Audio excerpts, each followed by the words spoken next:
اعوذ باللہ من الشیطان الرجیم، بسم اللہ الرحمن الرحیم۔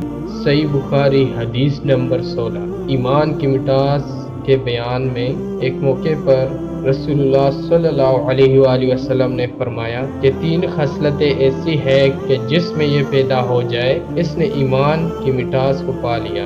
اول یہ کہ اللہ اور اس کا رسول اس کے نزدیک سب سے زیادہ محبوب بن جائے۔ دوسرا یہ کہ وہ کسی انسان سے محض اللہ کی رضا کے لیے محبت رکھے، اور تیسرا یہ کہ وہ کفر میں واپس لوٹنے کو ایسا برا جانے جیسا کہ آگ میں ڈالے جانے کو برا جانتا ہے۔ صحیح بخاری حدیث نمبر 14۔